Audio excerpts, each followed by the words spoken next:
Hello everyone, PKB REET 100 test series में आज हम मॉक टेस्ट नंबर 8 करेंगे सीडीपी का।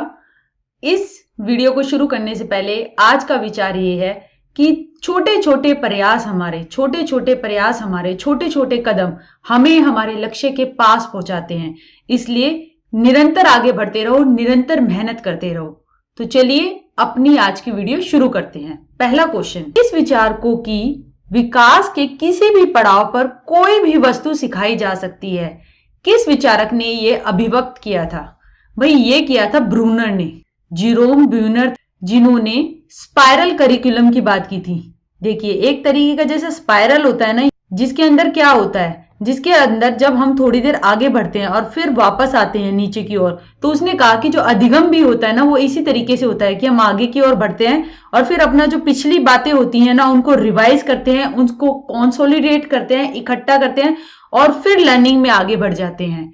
तो किसी भी स्टेज पे जो उसने बात की कि हम कोई भी चीज पढ़ा सकते हैं, उसने इसको 3 मोड्स ऑफ रिप्रेजेंटेशन की फॉर्म में कहा भाई, जो कि होती हैं। पहला, इनएक्टिव। इनएक्टिव के अंदर क्या होता है बच्चों, समझो। जैसे कि कोई छोटा बच्चा है, उससे कहा जाए कि आप स्कूल से घर का रास्ता बताओ, तो वो रास्ता जो है वो आपको साथ में ले जाएगा कि ऐसे चलना है, ऐसे चलना है। वो ऐसे आपको मुंह जबानी लैंग्वेज यूज करते हुए ज्यादा नहीं बता पाएगा, मगर वो आपको रास्ते पे ले जाएगा। एक पियानो वाला होता है जो पियानो बजाता है, तो उसकी उंगलियां उस तरीके से अभ्यस्त हो जाती हैं कि वो फटाफट चलने लग जाती है। तो इनएक्टिव जो है वो मोटर रिस्पॉन्स से रिलेटेड है, ठीक है। उसके बाद आती है सेकंड, आइकॉनिक। आइकॉनिक के अंदर हम यूज कर, जैसे कि एक पियानो बजाने वाला अपने दिमाग में इमेज बना लेगा कि गिटार की या फिर पियानो की, कि इस की को दबाऊंगा तो ये वाली साउंड आएगी, इस की को दबाऊंगा तो ऐसी साउंड आएगी। तो सिंपल मोटर रिस्पॉन्स को से आगे बढ़कर आप आइकॉनिक स्टेज पे आ गए हो, यानी आप मेंटल इमेजरी कर रहे हो, आप वैसी इमेज बिंब अपने दिमाग में बना रहे हो। और फिर तीसरा आ जाता है सिंबॉलिक, यानी भाषाई। भाषा जो है वो सबसे एब्स्ट्रैक्ट है, वो आप रिमोट है, यानी एब्स्ट्रैक्ट तो अमूर्त है, यानी कि ए जो है वो अपने आप में ये एक सिंबल है जिसके साथ आपने एक ध्वनि ए को जोड़ा है। वो अपने आप में कुछ नहीं बता रहा, मगर उसका एक एसोसिएशन इस तरह के चित्र का अ साउंड के साथ इंग्लिश भाषा में ये ए रिप्रेजेंट कर रहा है। तो ये इंग्लिश भाषा में इस तरीके के लेटर को दिखाया, तो ये एक सिंबल हो गया, यानी कि एक सिंबल है ये। तो ऐसे ही जो सिंबॉलिक रिप्रेजेंटेशन होती है वो एब्स्ट्रैक्ट होती है, वो अमूर्त होती है, वो चीजों से, सामने मूर्त दिखने वाली चीजों से नहीं जुड़ी होती, वो रिमोट होती है। यानी कि भाषा के अंदर हम दूर देश में बैठे या फिर बहुत कोसों दूर उनकी बात भी हम लिख सकते हैं, पढ़ सकते हैं। तो language is a kind of symbolic. तो उसने कहा 3 तरह की रिप्रेजेंटेशन होती है, इनएक्टिव, आइकॉनिक और सिंबॉलिक। और इनके थ्रू चाहते हुए जो बच्चा जो है वो कॉन्सेप्ट को अटेन कर लेता है, बच्चा जो है वो इनके इर्द गिर्द घूमता रहता है और बार बार इनएक्टिव से आइकॉनिक, आइकॉनिक से सिंबॉलिक, मतलब इस तरीके से लर्निंग होती है। तो इसका आंसर भाई ये एक स्टेटमेंट है, इसका आंसर जो है वो जीरोम ब्रूनर है। पियाजे ने तो कॉग्निटिव डेवलपमेंट की बात की थी और इसने कंटिन्यूअस स्टेजेस की बात की थी, यानी लगातार एक स्तर से दूसरे स्तर फिर तीसरे स्तर। जबकि जीरोम ब्रूनर जो थे ना, उसने 2 तरीके की बात की थी कि जो डेवलपमेंट होती है ना वो इन से आउट होती है, यानी आंतरिक रूप से पहले आप इनएक्टिव कर रहे हो, फिर आइकॉनिक कर रहे हो, फिर सिंबॉलिक कर रहे हो, तो आपके अंदर से हो रही है। और साथ के साथ जीरोम ब्रूनर ने आउट से इन की भी बात की थी, जिसके अंदर इन्होंने कल्चर की बात बहुत इंपॉर्टेंस कही थी। उन्होंने कहा था कि कल्चर बहुत इंपॉर्टेंट है, जो कि आपकी जो डेवलपमेंट हो रही है ना उसको वो एक्सिलरेट कर सकता है, यानी उसको बढ़ा सकता है। ऑसबेल जो थे भाई, उसने मीनिंगफुल रिसेप्शन लर्निंग की बात की थी। आप कैसे जो है एडवांस ऑर्गेनाइजर जो कि चैप्टर के ऊपर बना के रखे होते हैं, उनको यूज करते हुए आप लर्निंग यूज करते हो, वो कर थी। गैगने की थियरी ये नहीं है, गैगने ने टाइप्स ऑफ लर्निंग दी थी, अधिगम के प्रकारों की बात की थी। बड़ी फेमस स्टेटमेंट है, मुझे 1 दर्जन स्वस्थ बच्चे दीजिए, मैं उन्हें डॉक्टर, जज, अध्यापक, भिखमंगे और यहां तक कि मैं उन्हें चोर भी बना सकता हूं। ये बात की थी भाई जेबी वॉटसन ने, जिसे फादर ऑफ बिहेवियरिज्म भी कहते हैं, यानी व्यवहारवाद का जनक। इन्होंने जो किया था, इन्होंने एक्सपेरिमेंट किए थे अपने बेटे एल्बर्ट के साथ। उन्होंने क्या किया था कि वो जब 11 महीने का था तो उसके अंदर बार बार, मतलब उसने देखा कि जो फर वाली चीज है तो उससे वो उसे बड़ा प्यार कर रहा है, ठीक है। फिर धीरे धीरे जैसे ही वो फर वाली चीज को, रैबिट को प्यार कर रहा था, तो उसके साथ घंटी बजाई गई। घंटी बजी तो उसके अंदर फियर का रिस्पॉन्स आया, यानी उसने फियर एलिसिटेट किया, यानी उसको डर का आया। फिर धीरे धीरे धीरे धीरे दूर अगर कोई फरी ऑब्जेक्ट भी होता था ना, उसे देख के उसको डर आने लग गया। तो एक तरीके से स्टिमुलस और रिस्पॉन्स कि इतनी ज्यादा पेयरिंग करी कि दूर से एक स्टिमुलस यानी कि एक फरी ऑब्जेक्ट, पहले तो कि रैबिट भी दिख गया ना, दूर से भी दिख गया, तो उसे देखकर भी वो स्टिमुलस उसने जनरलाइज कर लिया, यानी कि उसने एक जैसा बना लिया। तो इस तरीके की बात उसने कही कि हम किसी को जो है उसकी हैबिट फॉर्म कर सकते हैं। व्यवहारवादी जो है वो इन्वायरमेंटलिस्ट है, यानी वो पर्यावरण की बात करते हैं। वो बात करते हैं कुछ जन्मजात नहीं है, यानी कि जज अध्यापक भिखंगे आप बना रहे हो तो वो सिर्फ पर्यावरण से इन्फ्लुएंस होके बन रहे हैं। वो तो पर्यावरण जैसा दोगे उस तरीके का आपको प्रोडक्ट मिलेगा। ये बिहेवियरिज्म की मेन संरचना थी, और इसके अंदर स्टिमुलस और रिस्पॉन्स का जो बॉन्ड है ना, इस पे ज्यादा बल दिया गया, यानी कि जितनी इनकी पेयरिंग होगी उस तरीके से आप जो है उस तरीके का बंदा बना देंगे, उस तरीके की उसके अंदर हैबिट बना देंगे। तो इसका आंसर जेबी वॉटसन है।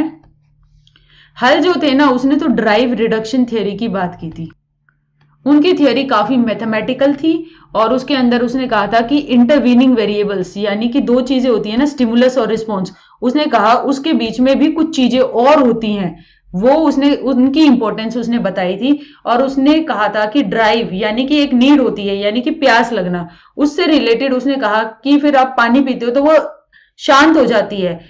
तो उसने पहले अपनी थियरी को कहा सबसे पहले कि नीड रिडक्शन थियरी है। फिर उसने कहा नीड तो कभी भी शांत नहीं होती, थर्स्ट है, प्यास है, वो एक बार शांत हो जाएगी मगर दोबारा प्यास लग जाएगी। तो उसने कहा कि नहीं, नीड तो नहीं है, ड्राइव रिडक्शन है। फिर उसने कहा कि जो ड्राइव है ना वो भी रिड्यूस नहीं हो रही, उसने कहा कि ये तो ड्राइव स्टिमुलस रिडक्शन थियरी है भाई मेरी। तो उसने 2 बार अपनी थियरी के नाम को चेंज किया। पहले तो उसने कहा कि मेरी नीड रिडक्शन थियरी है, फिर उसने कहा ड्राइव रिडक्शन थियरी है, फिर उसने कहा कि ड्राइव स्टिमुलस रिडक्शन थ्योरी है। और उसने कहा जो व्यवहार है ना वो D इंटू एच है, जिसमें D जो है वो चालक है, ड्राइव है, और H जो है वो हैबिट है। ये एक उसने फॉर्मूला दिया था भाई, क्योंकि ये थियरी मैथ्स पे आधारित काफी थी, तो उसने B is equal to D into H, ये हल ने फॉर्मूला दिया था, याद रखिएगा। यूंग जो थे उन्होंने पर्सनैलिटी पे बात की थी, अंतर्मुखी बहिर्मुखी ये वाली बात की थी। और जो गुथरी जो थे ना, उन्होंने कंटिग्यूअस लर्निंग की बात की थी। इस कंटिग्यूअस होता है यानी समीपता का सिद्धांत। इसके अंदर उन्होंने कहा था कि कोई भी अधिगम होता है वो वन ट्रायल लर्निंग होता है। उन्होंने बिल्ली को एक केज के अंदर डाल दिया और उन्होंने देखा, बहुत सारी बिल्लियों को डाला और उन्होंने देखा कि किस तरीके से वो उससे बाहर निकलती हैं। और जो आखिरी तरीका उन्होंने सीखा होता है ना बाहर निकलने का, वही आखिरी तरीका अगर उन्हें बार बार केज में डाला जाता है तो वो वही करती हैं। तो मतलब एक स्टीरियोटिपिकल बिहेवियर करना एक ही बारी में अधिगम हो गया। जबकि इससे जो पुराने वाले व्यवहारवादी थे ना, वो तो कहते थे स्टिमुलस और रिस्पॉन्स को बार बार पेयर करो, बार बार पेयर करो। यानी कि एक जैसे पैवलोव ने कहा कि जो हमारा अनकंडीशन स्टिमुलस है और जैसे कि फूड की प्रेजेंटेशन, उसको कंडीशन स्टिमुलस यानी बेल के साथ जो है पेयर करो, रीइंफोर्समेंट की बात करो। उसने कहा ऐसा कुछ भी नहीं है, आप जो है एक अधिगम जो है वो एक ही बारी में हो जाता है, और फिर बार बार अगर आप सेम सिचुएशन में डालते हो तो वही अधिगम रिपीट होता है। तो इसने वन ट्रायल लर्निंग की बात की थी। इसने समीपता का सिद्धांत दिया था, कंटिग्यूअस यानी स्टिमुलस और रिस्पॉन्स को पास पास होना बहुत जरूरी है, उनको रिपीट होना बहुत जरूरी नहीं है, उनका पास होना बहुत जरूरी है, समीप। तो ये गुथरी वाली भी नहीं है, इसका आंसर वॉटसन है जो कि व्यवहारवाद के जनक हैं। एक व्यक्ति के मनोवैज्ञानिक एवं भौतिक परिवेश, यह विचार समान होते हैं। यह विचार किसका है? यानी अंदर से जो वो है वही बाहर से है। भाई ये तो सिंपल सी बात है, ये तो एसआर एसोसिएनिस्ट की बात है। यानी कि जो हमारे बिहेवियरिस्ट होते हैं, जो हमारे व्यवहारवादी होते हैं, जो बात करते हैं एक उद्दीपन और एक उद्दीपक यानी स्टिमुलस और रिस्पॉन्स का जो एसोसिएशन है ना, वो कहते हैं कि अंदर कुछ भी नहीं है, सब बाहर वातावरण से हो रहा है। तो साइकोलॉजिकल और फिजिकल इन्वायरमेंट सेम ही है, कुछ अलग है ही नहीं। तो वो तो एसआर एसोसिएशनिस्ट बात करते हैं। फंक्शनिस्ट जो होते हैं वो तो दिमाग के क्या फंक्शन होते हैं, किस तरीके से आप ऑर्गेनाइज करते हो, ये सारी बात करते हैं। स्ट्रक्चर, फंक्शनलिस्ट के अंदर वही विलियम जेम्स आते थे, ठीक है। स्ट्रक्चरलिस्ट जो कि हमारे संरचनावादी होते हैं, जिसके अंदर विल्हेम वुंड आते हैं, जिन्होंने लिप्जिंग जर्मनी में अपनी लैब बनाई, जिन्होंने कहा कि इंट्रोस्पेक्शन तरीके से जो है वो बताते हैं कि दिमाग के क्या क्या स्ट्रक्चर है, दिमाग की अंदर की संरचना की बात की थी, जबकि क्या फंक्शन है दिमाग के उसकी बात जो है वो फंक्शनलिस्ट ने की थी। तो ये दोनों भी बात नहीं करते। अब हमारा अंदर का और बाहर का व्यवहार जो है वो सेम है, कुछ अलग ही नहीं है, ये बात की थी भाई बिहेवियरिस्ट व्यवहारवादियों ने की थी, जिनको एसआर एसोसिएशनिस्ट नाम से भी कह सकते हैं। क्वेश्चन पेपर वाले ने ये कंफ्यूज करने के लिए ये वाला शब्द दिया कि ये तो लगेगा बताया ही नहीं, जबकि हमें पता है एसआर एसोसिएशन व्यवहारवाद में ही होती है, तो इसलिए ये आंसर है। गेस्टाल्ट फील्ड जो होते हैं ना साइकोलॉजिस्ट, वो तो मीनिंगफुल परसेप्शन, मतलब वो मीनिंगफुली कैसे आप परसीव कर रहे हो, यानी आप पूर्ण रूप से देख रहे हो चीजों को, तो वो होलनेस की बात करते हैं। यानी आप जो है कोई भी स्टिमुलस आ रहा है तो उस पे आप अटेंशन दोगे बहुत सारों में से कुछ पे, और फिर आप परसीव उसी तरीके से करोगे पूर्ण रूप से। आप अगर जो है ये देख रहे हो कि ये, तो आप इसे क्लोजर वाले टर्म्स में इसे एक सर्कल की फॉर्म में देखोगे, तो वो होल की बात की गई थी जो कि गेस्टाल्ट वादियों ने की थी, जिसके अंदर माइंड की तो बात हुई है, तो वो तो साइकोलॉजिकल इन्वायरमेंट की बात हुई है, तो इनमें तो कहा है कि साइकोलो और फिजिकल अलग है, जबकि इसमें तो अलग अलग है।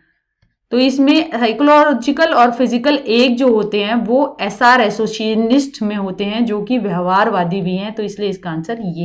स्टैनफोर्ड बिने स्केल क्या मेजर करता है? स्टैनफोर्ड बिने स्केल जो था वो 1916 में आया था। 1905 में एल्फ्रेड बिने जो थे, जो कि फ्रेंच थे, उन्होंने मतलब एक इंटेलिजेंस टेस्ट बनाए बहुत सारे, ताकि वो डिफरेंशिएट कर सके मेंटली रिटार्डेड और नॉर्मल को। 1916 के अंदर स्टैनफोर्ड यूनिवर्सिटी जो थी अमेरिका ने, उसने स्टैनफोर्ड बिने स्केल बनाया, जिसके अंदर 90 आइटम थे। इसमें से कुछ आइटम जो थे वो तो स्टैनफोर्ड का जो खुद का टेस्ट था 1905 उससे ले लिए गए, और कुछ आइटम्स उन्होंने अलग अलग जगह से लिए, और कुल मिला के फिर हो गए 90 आइटम्स। और ये जो था ये हमारा मेजर कर रहा था इंटेलिजेंस को, बुद्धि को, जो कि 3 से 14 ईयर्स के लोगों के लिए ये बुद्धि लब्धि प्रशिक्षण बनाया गया। और याद रखिएगा जो हमारा स्टैनफोर्ड बिने स्केल जो था उसमें जो वो टेस्ट था ना, जो जिससे ये नापा जा रहा था, वो एक इंडिविजुअल यानी कि एक व्यक्तिगत वर्बल शाब्दिक टेस्ट था, ठीक है। याद रखिएगा कि वो एक व्यक्ति को आप एक बारी में एक ही दे रहे थे, ठीक है। वर्बल था, उसके टास्क जो थे वो शब्द वाले थे, ठीक है। मेंटल रीजनिंग वगैरह उस तरीके के क्वेश्चन जो भी थे, या रिकॉग्नाइज करो पार्ट्स ऑफ बॉडी, यानी कि वो एज पे आधारित थे, ठीक है। और ये एक बुद्धि लब्धि प्रशिक्षण जो था वो व्यक्तिगत शाब्दिक प्रशिक्षण था। तो ये जो है वो इंटेलिजेंस को नापने के लिए था, बुद्धि को नापने के लिए था, सृजनात्मकता का नहीं था, ना ही वो अभिवृत्ति का था, और ना ही हमारे व्यक्तित्व को मापन के लिए था। स्टैनफोर्ड बिने नाम से आप याद रखिएगा, जो बिने जो थे उनको father of intelligence test construction भी कहा जाता है। जिन्होंने बुद्धि प्रशिक्षण कैसे बनाए जाए उसके जनक बिने को कहा जाता है, एल्फ्रेड बिने। अब ये एक स्टेटमेंट वाला क्वेश्चन है, यानी कि ये किसने कहा था। इन क्वेश्चंस को देखने के लिए जो साइकोलॉजी की बुक है उनको थोड़ा देखिए, तो शायद आपको एक अंदाजा सा रहेगा। और बार बार जो रिपीट होते हैं प्रीवियस पेपर्स में, तो कई बार वो भी आ जाते हैं, तो इसलिए इन्हें देख के इतना ना घबराए। इन क्वेश्चंस को देख के कई बार आपके पढ़े हुए समझे हुए भी आ जाते हैं, और कई बार नहीं भी आते, तो इसलिए रटे ना बहुत सारी डेफिनेशन को, क्योंकि कंफ्यूज हो जाओगे कि ये किसने दी, ये किसने दी। सिर्फ मोटे सरसरी तौर पे उनको देखिए, और पेपर में आ भी जाए तो समझ के अंदाजा लगा सकते हो अगर नेगेटिव मार्किंग नहीं है तो। पहला, किसके अनुसार शिक्षा मनोविज्ञान व्यक्ति के जन्म से लेकर वृद्धावस्था तक सीखने संबंधी अनुभवों का वर्णन और व्याख्या करता है? भाई ये कहा था क्रो एंड क्रो ने, ठीक है। शिक्षा मनोविज्ञान है, वो डिस्क्राइब कर रहा है और एक्सप्लेन कर रहा है क्या क्या लर्निंग एक्सपीरियंस है, यानी क्या क्या अधिगम से रिलेटेड एक्सपीरियंस मिल रहे हैं एक व्यक्ति को जब से वो पैदा हुआ है और जब तक वो वृद्ध हुआ है, बूढ़ा हुआ है। इसकी बात क्रो एंड क्रो ने की है। परिवार बच्चे को शिक्षा प्रदान करता है, कैसे करता है? फॉर्मली, क्या क्लास लगती है, क्या टाइम टेबल लगता है? फॉर्मल के अंदर तो स्कूल आता है जिसमें टाइम टेबल, पीरियड्स, क्या सब्जेक्ट पढ़ाना है, उस तरीके की एजुकेशन दी जाती है। एक स्कूल जो है वो फॉर्मल इंस्टीट्यूट है एजुकेशन प्रोवाइड करने का। तो स्कूल जो परिवार है वो फॉर्मल तो नहीं है, औपचारिक तो नहीं है, इनफॉर्मल है। हाँ, अनौपचारिक तरीके से आप जो है बच्चों को बहुत सारी शिक्षा प्रदान कर देते हो। आप उसे कैसे खाना खाते हैं, आप किस तरीके से बड़ों के साथ बिहेव करते हैं, आप बहुत सारी तरीके की आप जो है उसे एजुकेशन देते हो। यानी कि स्टार्टिंग का तो पहला स्कूल जो है वो बच्चे का, ये भी कहा गया है ना कि परिवार है, परिवार से वो बहुत कुछ सीख कर आता है। तो फैमिली इम्पार्ट करती है एजुकेशन इनफॉर्मली, ऐसे मतलब इनफॉर्मल तरीके से बच्चा जो है वो बहुत सारी चीजें सीख जाता है। उसको बोल बोल के, जबरदस्ती, टाइम टेबल के साथ या फिर एक चार्ट बना के ऐसे नहीं सिखाई जाती। वो जी रहा है तो उसके साथ साथ अरे बेटा ऐसे कर लो, उसको नहीं ऐसा होना चाहिए, मतलब बातचीत के तरह आप जो है उसको बहुत सारी चीजों के बारे में शिक्षा दे देते हो कि ऐसे नहीं करते बेटा, बड़ों के साथ ऐसे नहीं बोलते। तो इनफॉर्मली बोल रहे हो ना आप, उसके एक्सपीरियंस जैसे जैसे वो करता जा रहा है उसको आप बताते जा रहे हो, या फिर कुछ आपको लगता है कि हाँ ये पता होना चाहिए बच्चों को, तो आप खुद भी देने की कोशिश करते हो। तो एक इनफॉर्मल इन्वायरमेंट है ना, एक फॉर्मल नहीं है कि मैं टीचर हूं मुझे देना है। तो इसलिए इसका आंसर डेलिबरेटली, आप जानबूझकर बच्चे को एजुकेट करना चाहते हो। जानबूझकर तो कोई ऐसा शब्द नहीं है कि आप जानबूझ के कर रहे हो, आप इनफॉर्मली करते जा रहे हो जो आपको ठीक लगता है। रेगुलरली, लगातार करते हो, नहीं लगातार भी नहीं करते, जिन टॉपिक पे आपको ठीक लगता है उस पर बोल देते हो, जिन पे नहीं लगता नहीं भी बोलते। इनफॉर्मल वे में करते हो ना, रिलैक्स होता है ऐसा इन्वायरमेंट। तो इसका आंसर सेकंड है। मैजिकल नंबर 7 + -2 लकी 7, जो कि हमारा शॉर्ट टर्म मेमोरी से रिलेटेड है कि उसके अंदर कितने आइटम्स हम स्टोर कर सकते हैं, वो हम स्टोर कर सकते हैं 7 + 2 ज्यादा से ज्यादा 9 और 7 - 2 कम से कम 5 और 30 सेकंड तक इसे हम स्टोर कर सकते हैं। इसकी बात जो की थी वो G.A. मिलर ने की थी। तो इसका आंसर है G.A. मिलर। जीवन भर सीखने की संकल्पना की उत्पत्ति का आधार क्या है? जीवन भर सीखना है, ठीक है। इसका बात यह है कि सीखना जो है वो मजे के लिए सीखना है, जीवन भर सीखते रहना, कोई नई नई चीज सीखनी है वो सीखनी है। और मतलब इतनी नई एक्सपेंशन हो रही है नॉलेज की, नए नए जैसे आप जो देख रहे हैं कि अब ऑनलाइन टीचिंग हो रही है। हाँ, मुझे जीवन भर सीखना है, मैं कैसे भी सीख सकती हूँ। तो वो जो कॉन्सेप्ट है वो किस लिए है, वो आउटकम किस चीज का है, उत्पत्ति का उसका क्या आधार है? क्या स्कूलों की कमी हो रही है देश में? नहीं, स्कूल तो हमारे काफी बन ही रहे हैं, तो ऐसा कुछ नहीं है। People desire to learn more, लोगों की अधिक से अधिक सीखने की इच्छा है। ये थोड़ा बहुत हो सकता है मगर हम चारों ऑप्शन देखते हैं। देश को आवश्यकता है कि अधिक शिक्षित लोगों की संख्या हो। देश को आवश्यकता तो है मगर ये दें जीवन भर सीखना, सीखना अपने आप में किससे रिलेटेड है? जीवन भर सीखने की किस बंदे के अंदर होगी जो कि और बहुत कुछ जानना चाहता है, नई नई नॉलेज आ रही है उसके डिफरेंट डायमेंशंस को वो एक्सप्लोर करना चाहता है, वो जो है अलग अलग मीन से सीखना चाहता है। कंट्री की नीड तो एजुकेटेड पीपल के लिए हमेशा से रही है ना, लाइफ लॉन्ग लर्निंग, जीवन पर्यंत सीखने के लिए। तो कंट्री तो चाहेगी कि जो आपकी यंग पॉपुलेशन आ रही है, अब जो आप जो है स्कूल में पढ़ाओ, यंग पॉपुलेशन को नई नई चीजें सिखाओ, तो उससे उसको ज्यादा लेना देना होगा ना। ये तो लाइफ लॉन्ग लर्निंग है, यानी बुढ़ापे में भी अगर कोई पीएचडी कर रहा है या फिर वो सीखना चाह रहा है, नए कोर्स को करना चाहता है, वो क्यों कर रहा है? क्योंकि नॉलेज जो है, ज्ञान जो है वो बहुत ज्यादा है, वो अलग अलग फॉर्म में है और आज की डेट में जो है वो उसे उपलब्ध कराने के बहुत सारे मीन्स है, इंटरनेट है, आप घर बैठे पढ़ रहे हो। तो ये किस लिए है? ये क्योंकि नॉलेज का एक्सपेंशन बहुत ज्यादा हो गया और बहुत ज्यादा मीन्स मिल गए हैं। लोगों को सीखने की इच्छा तो पहले भी होती थी मगर जब जो है वो मीन्स नहीं थे। तो लाइफ लॉन्ग लर्निंग के लिए मीन्स होना, साधन होना भी बहुत जरूरी है। तो इसका आंसर जो है वो है dynamics of expansion of knowledge, ज्ञान का गतिक विकास हो रहा है। फ्रॉइड के अनुसार मन की संरचना को सही कोटि है, यानी कि स्ट्रक्चर ऑफ माइंड फ्रॉइड के अनुसार कैसा है? भाई फ्रॉइड ने जो बात की थी ना, उसने कहा था कि जो हमारा माइंड है उसको आप एक आइसबर्ग की तरह देख सकते हैं। जैसे कि ये आइसबर्ग होता है ना, यानी कि पानी के अंदर तैरने वाला कोई बर्फ का गोला।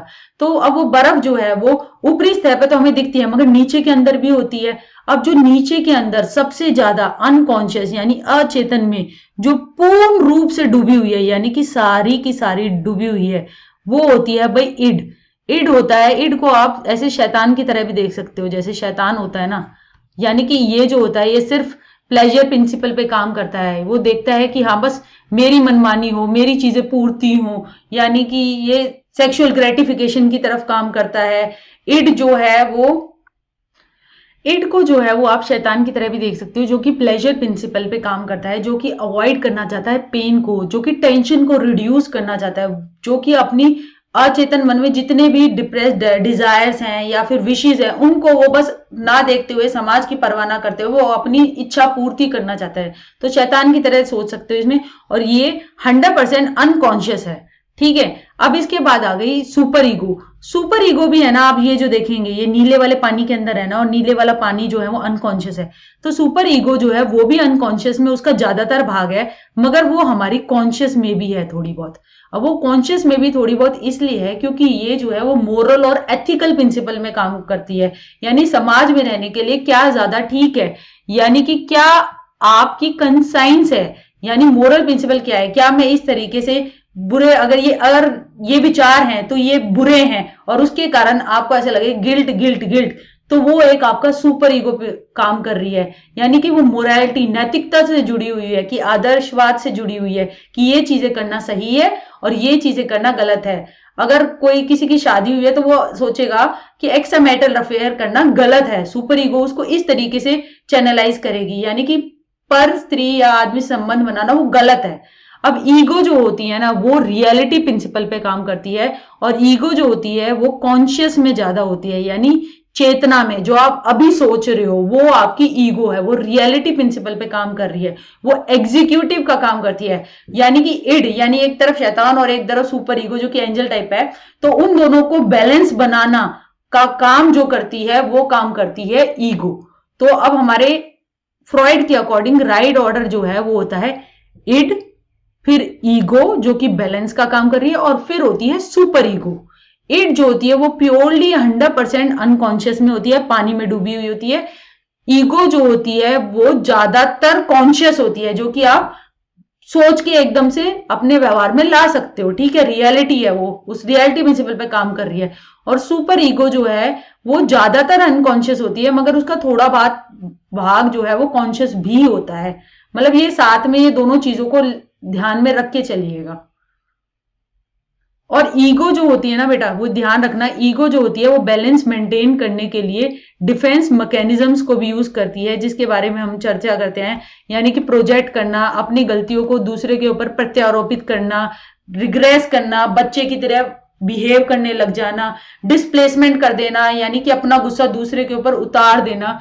तो ये जो है ये डिफेंस मैकेनिज्म जो है वो ईगो यूज करती है इड और सुपर ईगो के बीच में बैलेंस बनाने के लिए। विच ऑफ द फॉलोइंग, एक अध्यापक का सबसे महत्वपूर्ण गुण निम्न में से कौन सा है?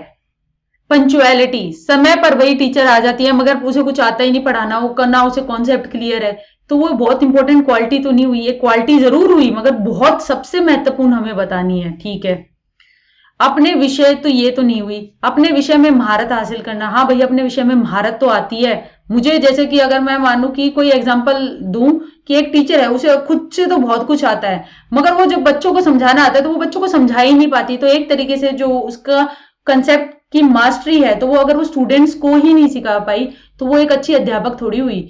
अगर आपकी कंटेंट मास्टरी है और आपकी कम्युनिकेशन की, यानी कि आप संचार क्षमता, आप जो मैसेज या ज्ञान जो है अगर स्टूडेंट तक वो कन्वे कर पा रहे हो, अगर मैं कंटेंट मास्टर होने के साथ साथ आपको कम्युनिकेट कर पा रही हूँ, इस क्वेश्चन का मतलब समझा पा रही हूँ, तो ये एक मेरी इंपॉर्टेंट क्वालिटी होगी एज अ टीचर।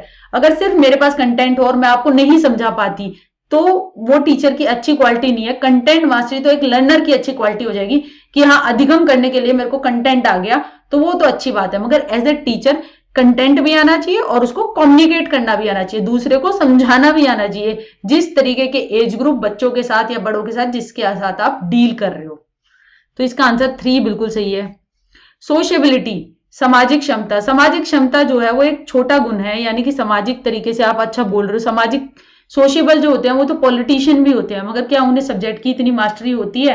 क्या वो अपना जो सब्जेक्ट का जो आप कंटेंट है क्या वो डिलीवर कर पाते हैं? क्या वो जो पाठ्यचर्या, क्या वो गणित पढ़ा पाते हैं? वो सोशेबल तो होते हैं, मगर क्या वो गणित का जो सब्जेक्ट सारा पढ़ाना है वो पढ़ा पाएंगे? नहीं ना।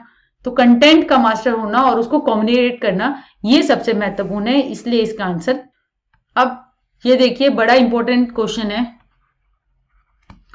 एक रोगी पित्ताशय से पीड़ित है और इस रोग से छुटकारा पाना चाहता है, परंतु इसके लिए उसे दुखदायी शल्य क्रिया से गुजरना होगा। यानी कि एक पर्सन है, एक चीज से तो वो तो पीड़ा से मुक्त होना चाहता है, तो एक गोल तो उसे पीड़ा मुक्त अट्रैक्ट कर रहा है, अपनी तरफ आकर्षित कर रहा है, मगर एक और गोल है, यानी कि ऑपरेशन होना। ऑपरेशन भाई वो करवाना नहीं चाहता, इस गोल से वो दूर दूर भाग रहा है। अब क्या है, एक तरफ आकर्षण हो रहा है, पीड़ा से छुटकारा चाहता हूं, और एक तरफ ऑपरेशन से दूर भाग रहा हूं। तो एक तरीके की तरफ, एक चीज की तरफ तो जो है वो अप्रोच कर रहे हो, आप पीड़ा से मुक्त होना चाहते हो, और एक चीज को अवॉइड कर रहे हो। तो इसलिए ये कहलाएगी, ये द्वंद्व कहलाएगा अप्रोच अवॉइडेंस द्वंद्व, यानी कि ये वाला C option.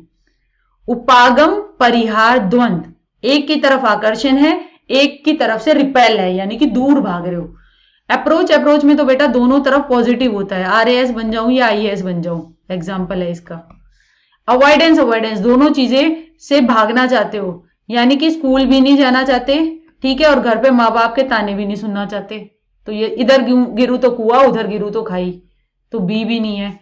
Double approach avoid conflict, इसमें अप्रोच दो तो है ही नहीं, सिंगल अप्रोच है। तो क्योंकि एक ही गोल है पीड़ा मुक्त होना, दो अप्रोच गोल नहीं है, तो इसलिए इसका आंसर अप्रोच अवॉइडेंस है। डबल अप्रोच तो है ही नहीं, तो इसलिए इसका आंसर डी नहीं है, कंफ्यूज ना होइए। व्यवहारवाद के जन्मदाता कौन है? वो है भाई वॉटसन, ठीक है। इन्होंने एल्बर्ट पीटर पे काम किया और स्टिमुलस रिस्पॉन्स के बीच में कैसे आप बार बार एक साथ लाकर आप जो है वो बिहेवियर जो एलिसिट कराना चाहते हो, जिस तरीके के रिस्पॉन्स चाहते हो आप वो ला सकते हो। तो वो वॉटसन की बात थी सारी। थॉर्नडाइक ने बिल्ली पे काम किए थे, जनरल प्रिंसिपल्स ऑफ लर्निंग वगैरह में उनके काम थे, अधिगम के नियम दिए थे उन्होंने, गौण नियम और मुख्य नियम, वो नहीं है। यूंग जो थे उन्होंने अंतर्मुखी और बहिर्मुखी पर्सनैलिटी की, व्यक्तित्व की बात की थी। और फ्रॉइड जो थे उन्होंने साइको एनालिसिस यानी मनोविश्लेषणात्मक बातें, मनोविश्लेषणवाद, वो अनकॉन्शियस छिपा हुआ, उसकी बात की थी। व्यवहारवाद की बात जो की थी वो वॉटसन ने की थी, और उसके जन्मदाता वही हैं। निम्नलिखित में से रचनावादी अधिगम का उदाहरण नहीं है भाई। कंस्ट्रक्टिविस्ट लर्निंग, ये आज की डेट में बहुत ही इंपॉर्टेंट है, जिसकी बात पियाजे भी करते हैं कि बच्चा जो है वो अपने ज्ञान का खुद कंस्ट्रक्ट करता है, हम तो उसे अपॉर्चुनिटी प्रोवाइड करते हैं। जो एनसीएफ 2005 है ना हमारा, वो भी बहुत ज्यादा कंस्ट्रक्टिविज्म पे आधारित है, यानी कि बच्चा जो है वो स्लेट नहीं है जिसके ऊपर आप जो है लिख दोगे, बच्चा अपने ज्ञान की खुद संरचना करता है, और हम तो उसे अपॉर्चुनिटी और मटेरियल और जो है ये सब प्रोवाइड करते हैं। कंस्ट्रक्टिविज्म की ये बात है, हर इंसान, हर इंडिविजुअल अपने तरीके से ज्ञान को बना रहा है। तो अब क्या होता है, इसमें से कौन सा एग्जाम्पल नहीं है कंस्ट्रक्टिविज्म का? नहीं वाला बताना है हमें। एक्सपेरिमेंट करना, अब एक्सपेरिमेंट करेंगे तो हर कोई अलग अलग तरीके से कर रहा है, कोई जल्दी जो ज्ञान आप देना चाह रहे हो उस तक जल्दी पहुंच जाएगा, कोई लेट पहुंचेगा, मगर अपनी इंडिविजुअल स्पीड की तरफ करेगा ना, अपने आप ज्ञान की संरचना कर रहा है, तो एक्सपेरिमेंटेशन तो है। तो ये तो नहीं हो सकता। फील्ड ट्रिप पे जब आप जाते हो, क्षेत्र भ्रमण पे जाते हो, तो आप एक आइडिया तो लेके चलते हो। अगर आप किसी बच्चे को पार्क में ले गए और आपने कहा कि आज जो है हम अलग अलग तरीके के पौधों वनस्पतियों के बारे में देखेंगे, तो मगर वहां तक लेके जाने में तो बच्चा, किसी ने कोई पौधा देखा, किसी ने कुछ देखा, किसी ने कुछ आके उसके बारे में लिखा, तो बहुत सारी आपके पास अपॉर्चुनिटी मिली ना, और बच्चों ने बहुत सारे अलग अलग ज्ञान बनाया और उसको पेश किया, तो मल्टीपल रिस्पॉन्सेज हुए ना, तो वो कंस्ट्रक्टिविज्म में ही आते हैं। तो फील्ड ट्रिप तो एक है, तो हमें बताना है जो नहीं है। तो इसलिए ये आंसर भी नहीं हो सकता। डिस्कशन के अंदर टीचर और बच्चे जो है वो मीनिंगफुली एक कॉन्सेप्ट के बारे में बात कर रहे हैं, उसके पॉजिटिव एग्जांपल्स की बात कर रहे हैं, नेगेटिव एग्जांपल्स की बात कर रहे हैं, अपने दैनिक जीवन से जुड़े हुए एग्जांपल ला रहे हैं और ज्ञान की संरचना कर रहे हैं। तो डिस्कशन तो एक काफी इंटरेक्टिव पॉजिटिव बात है जो कि कंस्ट्रक्टिव लर्निंग में भी यूज होती है। तो ये तो है, हमें बताना जो नहीं है, और जो नहीं है वो है टेक्स्ट बुक की रीडिंग। सिर्फ किताबों को पढ़ना से कंस्ट्रक्टिविज्म जो है वो एक एग्जाम्पल नहीं है कंस्ट्रक्टिविज्म का, क्योंकि इसके अंदर बच्चा जो होता है ना बेटा वो पैसिव हो जाता है, यानी एक तरीके से वो एक्टिव रोल प्ले नहीं कर रहा, वो सिर्फ जितना ज्ञान है उसको पढ़ रहा है और उस तरीके से वो अपने एक्सपीरियंस भी उसमें भी नहीं ला पा रहा। एक पूर्व अनुमानित ज्ञान से, बस किताब को पढ़ते रहने से तो रट्टू तोता और रटंत पे ज्यादा, मेमोराइजेशन पे ज्यादा फोकस होता है। तो उससे तो हमें दूर करना है ना, तो उस पर ज्यादा बात आजकल हो रही है कि जो आउट ऑफ लर्निंग और नए नए कॉन्सेप्ट्स को दैनिक जीवन से जुड़े हुए उन बातों की सारी बात कंस्ट्रक्टिविज्म में होती है। और जो टेक्स्ट बुक रीडिंग जो है वो एक एग्जाम्पल नहीं है कंस्ट्रक्टिविस्ट लर्निंग। संप्रेक्षण चक्र का सही स्वरूप कौन सा है? अब कम्युनिकेशन की साइकिल में क्या होता है? सबसे पहले एक सेंडर होता है, जैसे कि मैं हो गई, ठीक है, मैं आपको एक मैसेज, यानी कि मैं आपको ये मॉक टेस्ट नंबर 5 करा रही हूं, ठीक है, मैंने वो आपको मैसेज भेजा, आप जो है वो रिसीवर हैं, आपने वो मैसेज देखा, आपने ये वीडियो देखी, आपने टेलीग्राम चैनल पे देखा और उसके बाद आपने मुझे फीडबैक दिया, जो कि आप दे सकते हैं टेलीग्राम के हमारे ग्रुप में, यानी कि मेरे इतने मार्क्स आए, या मैडम मुझे ये वाला टॉपिक ढंग से समझ में नहीं आया। तो ये एक तरीके की कम्युनिकेशन साइकिल आई और ये फीडबैक जो है ये मेरे पास आ गया और फिर ये तो मैंने मॉक 8 में चलाई ये साइकिल और उसके बाद मैं मॉक 9 में जो आपने फीडबैक दिया है उसके आधारित पे मैं नए क्वेश्चंस लेकर आई, या जो क्वेश्चन आपको नहीं समझ में आया उससे मिलते जुलते क्वेश्चन लाई, फिर आपने रिसीव किया, फिर आपने फीडबैक दिया। तो ये एक तरीके की साइकिल होती है और इस साइकिल के तहत जो पता चलता रहता है सेंडर को, यानी कि मुझे पता चलता रहेगा आपको कितना समझ में आ रहा है, आपको कौन से क्वेश्चन नहीं समझ में आ रहे। तो किसी भी संप्रेक्षण के लिए जरूरी है सेंडर हो जो कि एक मैसेज दे, और वो मैसेज जो होता है वो विजुअल भी हो सकता है, जैसे कि ठीक है, और उसके बाद रिसीवर है जो कि उसे ले रहा है और उसके बाद वो फीडबैक प्रोवाइड कर रहा है। तो ये साइकिल हम देखते हैं ये किस ऑप्शन में है, सेंडर, ठीक है, सेंडर, मैसेज, रिसीवर, फीडबैक, ये हमारे 1 ऑप्शन में है। प्रेषक, संदेश, ग्रहीता और प्रतिपृष्ठ। कई बार इंग्लिश के शब्द भी देख सकते हैं आप, देखिए इसमें थोड़े इजी हैं समझने, तो जरूरी नहीं है हिंदी मीडियम के ही शब्दों में, अगर मैं हिंदी मीडियम हूं तो मैं हिंदी मीडियम ही देख देख के करूं, थोड़ा फ्लेक्सिबल होना जरूरी है, क्योंकि अल्टीमेटली सिलेक्शन आपका मेन एम है ना, आंसर सही लगाना मेन एम है इस पेपर के लिए, तो पेपर क्वालिफाई करना।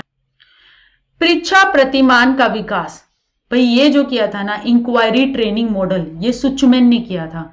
इंक्वायरी ट्रेनिंग मॉडल है ना, ये उस पर आधारित है जो कि हमारा साइंटिफिक इंक्वायरी जो होती है ना, हम कहते हैं साइंटिफिक इंक्वायरी क्या होती है, यानी कि आपने कोई चीज देखी, ठीक है, फेज 1 में, यानी कि आप एक प्रॉब्लम से आपने एनकाउंटर किया, एक आपको कोई प्रॉब्लम आई, ठीक है, तो उसके बाद आपने फेज 2 में चले गए, आपने उससे रिलेटेड डाटा गैदर किया, ठीक है, फिर उसके बाद आपने एक्सपेरिमेंट किया, ठीक है, फिर उसके बाद आपने क्या की, एक एक्सप्लेनेशन बनाई कि हाँ ये चीज मुझे आई तो मैंने डाटा गैदर किया, ये चीज इसके कारण हो सकती है, फिर मैंने एक एक्सप्लेनेशन बनाई और उस एक्सप्लेनेशन के बाद आपने अपने एनालिसिस किया सारे इंक्वायरी प्रोसेस का, यानी कि मैं जिस चीज पे इंक्वायर कर रही थी, यानी कि इंक्वायरी करना बोलते हैं ना, यानी कि उसके बारे में सारी चीजें पता लगाना, तो वही एक साइंटिफिक इंक्वायरी क्या होती है, कोई प्रॉब्लम है साइंटिफिक नेचर की, उसके भी यही स्टेप्स होते हैं, आप प्रॉब्लम को देखते हो, आप प्रॉब्लम से रिलेटेड सारा रिसर्च के भी ये स्टेप है, सारे रिलेटेड लिटरेचर पढ़ते हो, फिर आप क्या करते हो, डेटा गैदर करते हो, डेटा गैदर करने के बाद आप जो है वो एक एक्सप्लेनेशन प्रोवाइड करते हो और आप देखते हो कि जो स्टार्टिंग में आपने जो हाइपोथेसिस बनाई थी, यानी कि जो आपने सोचा था किसी चीज का प्रोबेबल सॉल्यूशन हो सकता है, यानी कि मैं इस चीज पे शोध कर रही हूं तो इसका कारण ये हो सकता है, अगर आपका डाटा सपोर्ट करता है तो आप हाइपोथेसिस को मान लेते हो, डाटा सपोर्ट नहीं करता तो आप कह देते हो हाइपोथेसिस को नहीं मानते कि ये चीज इस चीज से नहीं जुड़ी हुई है। वही साइंटिफिक इंक्वायरी जो है ना, वही मॉडल, वही इंक्वायरी का मॉडल जो था वो सुचमैन ने दिया था, ये देख लीजिएगा। स्किनर ने तो व्यवहारवाद में ऑपरेंट कंडीशनिंग की बात की थी, कोलरकोफ का जो थे ये गेस्टाल्टिज्म से आधारित थे, विल्मोन का मुझे ज्यादा पता नहीं है कि कौन? मैकडूगल के अनुसार नंबर ऑफ इमोशंस कितने हैं, हमारे संवेग कितने हैं? मैकडूगल के अनुसार आप देख सकते हैं यहाँ पे चित्र में हमारे इमोशंस जो हैं वो 14 हैं। उसने कहा था कि मैकडूगल ने हमारी इंस्टिंक्ट थ्योरी दी थी। इंस्टिंक्ट थ्योरी के अंदर कहा गया था कि हर इंसान जितने भी है ना वो सब एक जन्मजात इंस्टिंक्ट लेके पैदा होते हैं, यानी कि वो जो इंस्टिंक्ट होती है ना वो 14 होती हैं और उन पे निर्धारित फिर हमारे संवेग होते हैं, इमोशंस उनसे कुछ जुड़े होते हैं जो कि अफेक्टिव डोमेन वाली बातें होती हैं। तो ये जो इंस्टिंक्ट्स होती हैं ना ये जन्मजात होती हैं, यूनिवर्सल होती हैं, यानी सभी इंसानों में पाई जाती हैं। जब पैदा होते हैं तो इसे लेके पैदा होते हैं और उसके बाद वो व्यवहार को संचालित करती हैं। उनसे जुड़े हुए कुछ हमारे संवेग होते हैं। जैसे कि आप ये देखें कि हमारी इंस्टिंक्ट जो होती है, मूल प्रवृत्ति होती है, उसने कहा कि हमारी 14 मूल प्रवृत्ति है। जैसे कि एस्केप करना, भागने की प्रवृत्ति, उससे संबंधित है भय, यानी कि सांप को देगा तो आपको भय लगा, तो वो किस चीज से जुड़ा हुआ है? हमारी भागने की प्रवृत्ति से। इसमें इमोशन पहले, यानी कि संवेग पहले और मूल प्रवृत्ति बाद में। आप जो है युद्ध प्रियता की प्रवृत्ति, यानी कॉम्बैट की, तो क्रोध पहले, दो लोगों में नहीं बन रही, क्रोध आया तो वो किस चीज से जुड़ा हुआ है? वो मूल प्रवृत्ति कॉम्बैट से जुड़ा हुआ है। ऐसे ही आप ये देख सकते हैं, इन दोनों को साथ साथ पढ़ के देखेंगे ना तो आपको हमेशा याद रहेगा, जो इंस्टिंक्ट है वो मूल है, उससे निकलने वाले हमारे संवेग है। ठीक है, तो आप ये देख सकते हैं कि अप्रियता, विकर्षण, दूसरों को नापसंद करने की प्रवृत्ति, रिपल्शन से जुड़ी हुई हमारा संवेग है डिस्गस्ट की फीलिंग। पेरेंटल, यानी कि शिशु रक्षा, जो मातृत्व वगैरह है, तो उससे जुड़ा हुआ है टेंडरनेस, वात्सल्य। अपील, यानी संवेदना रखना, उससे जुड़ा हुआ है डिस्ट्रेस।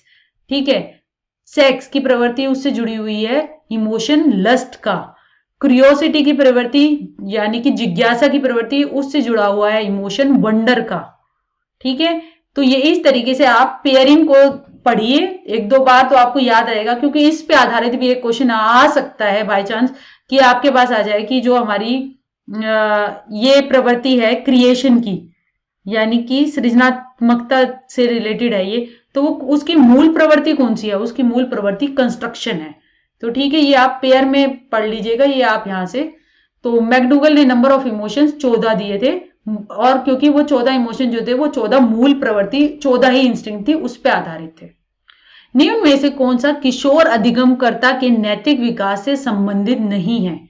अब किशोर है, उस पे जो फैमिली का जो इन्फ्लुएंस होगा उससे रिलेटेड उसकी नैतिकता डेवलप होगी। फैमिली तो बहुत इन्फ्लुएंस करती है, वो तो प्राइमरी इन्फ्लुएंसर है। स्कूल, जिस तरीके के वो स्कूल में जाएगा, उस स्कूल से उसकी मोरल डेवलपमेंट, टीचर क्या बोल रही हैं, आसपास के पीयर लोग, मतलब उसके दोस्त जो मिल रहे हैं, सहपाठी हैं, वो क्या तरीके की उससे नैतिकता डेवलप कर रहे हैं, वो किस तरीके से उससे बातें कर रहे हैं, तो उस तरीके से किशोर अवस्था के अंदर उसकी नैतिक डेवलपमेंट वैसे होगी जैसे वो बातें उसको बताएंगे। मूवीज और बुक्स में कैसी वो किताबें पढ़ रहा है, किस तरीके का चलचित्र सिनेमा देख रहा है, तो चलचित्र का तो बहुत ही ज्यादा इन्फ्लुएंस होता है एक किशोर अवस्था में। हीरोइक वर्शिप, हीरो जैसा बनना है भाई, और किताबों से आप रोल मॉडल देखते हैं और उसकी तरफ आप जो है आकर्षित भी होते हैं। तो ये जो है भाई, ये मोरल डेवलपमेंट के लिए, नैतिक विकास के लिए तो ये जरूरी है। फिजिकल स्ट्रक्चर जो है ना, शारीरिक संरचना, यहाँ पे हमें नैतिक डेवलपमेंट से पूछा है। ये तो हमारा फिजिकल डेवलपमेंट, यानी कि मैं कैसा दिख रहा हूँ, ये सारी बातें एडोलेसेंस में है तो इंपॉर्टेंट, मगर नैतिकता की जहां बात आ जाती है तो नैतिक संदर्भ में सही गलत और क्या, जैसे कि हाइंस वाले और आपने कोलबर्ग में भी देखा था, एडोलेसेंट लर्नर क्या सोचेगा, जैसे सामाजिक उसमें किया, समाज के नियम ऐसे सब तोड़ने लगे तो ऐसे थोड़ी चलेगा। जो उसकी स्टेज 2 थी, यानी कि कन्वेंशन मोरालिटी के, उसके भी सब स्टेज जो सेकंड थी सोशल कॉन्ट्रैक्ट वाली, तो उसमें वो जैसे सोच करता है वो एडोलेसेंट लर्नर ही करता है कि समाज के नियम बने हैं तो हम सबको फॉलो करने चाहिए। ठीक है, तो फिजिकल स्ट्रक्चर जो है वो फिजिकल डेवलपमेंट से ज्यादा रिलेटेड है, नैतिकता से कम है, तो इसलिए इसका आंसर 3 है। वीडियो कॉन्फ्रेंसिंग के द्वारा, ये कौन सा कम्युनिकेशन का टाइप है? अब वीडियो कॉन्फ्रेंसिंग के द्वारा दो जने जो होते हैं, एक इस तरफ बैठा है लैपटॉप वगैरह लगा के, दूसरा कोई और बैठा है, पूरी कॉन्फ्रेंस होके बहुत सारे लोग बैठे हुए हैं, तो वो जो बोल रहा है वो उनके क्वेश्चंस भी ले रहा है, तो ठीक है, सुनाई भी दे रहा है, दिखाई भी दे रहा है, और आपस में जो है वो इंटरेक्ट भी कर रहे हैं, तो 2 वे कम्युनिकेशन हो गया। वो सवाल पूछते हैं, किसी में एमिनेंट जो पर्सन होता है जो कि कॉन्फ्रेंस कराने वाला, मतलब कॉन्फ्रेंस में जिसके लेक्चर्स दे रहे हैं, उससे कोई सवाल पूछेगा तो वो जवाब देगा ना, तो वो जवाब देगा, उनके सवालों को सुनेगा, तो ये एक टू वे कम्युनिकेशन हो गया, और दिख भी रहा है और सुन भी रहा है, तो ये ऑडियो विजुअल हो गया। तो इसलिए इसका आंसर जो है वो ऑडियो विजुअल टू वे है, यानी दृश्य श्रव्य दो तरफा। सूची 1 को सूची 2 के साथ सुमेलित कीजिए। रीइंफोर्समेंट क्या होती है? रीइंफोर्समेंट जो होती है भाई हमारा स्ट्रेंथनिंग ऑफ बिहेवियर होती है, यानी कि एक व्यवहार का जो स्टिमुलस और रिस्पॉन्स है इसके बीच बॉन्ड को हमें स्ट्रांग बनाना है, तो वो रीइंफोर्समेंट के द्वारा बनाते हैं। तो ए का तो 1 लग रहा है। अब हम देखें ए का 1 किस में है, इसमें है, ठीक है। तो आ तो हमारा ऑलमोस्ट आंसर गया, मगर फिर भी हम बाकी ऑप्शन देख लेते हैं। सेकंड, शेपिंग होता है, जैसे कि स्किनर ने किया था, जो कबूतर था उसको दाना डाल के उसको एक पथ पे चलाना शुरू कर दिया था। ऐसे ही किसी को बिहेवियर को हम शेप कर सकते हैं, यानी कि पहले कोई बच्चा है तो वो बहुत भारी बैग नहीं उठाता, उसको वो रोने पीटने लग जाता है, तो आप क्या कर सकते हो, थोड़े थोड़े जो उसकी पसंद की चीजें हैं वो उसके बैग में डालने लगे, और फिर थोड़ी थोड़ी किताबें डालने लगे, फिर वो पूरा बैग भी उठाने लग गया, तो आपने उसके बिहेवियर को, व्यवहार को शेप कर दिया, वो कहलाता है शेपिंग। और लिस्ट 2 में भी सेम ही शब्द दे दिया उन्होंने, शेपिंग, तो ठीक है। वीकनिंग ऑफ रिस्पॉन्स, एक रिस्पॉन्स को कम करना, तो वो कहलाती है काउंटर कंडीशनिंग, यानी प्रति अनुबंध, यानी आपको उल्टा करना है। आपको कंडीशनिंग में तो आप स्टिमुलस रिस्पॉन्स के बॉन्ड को एसोसिएट कर करके मजबूत बना रहे हो, अब आपको उस बॉन्ड को तोड़ना है, तो आप क्या करोगे, उल्टी कंडीशनिंग, वो कहलाती है काउंटर कंडीशनिंग।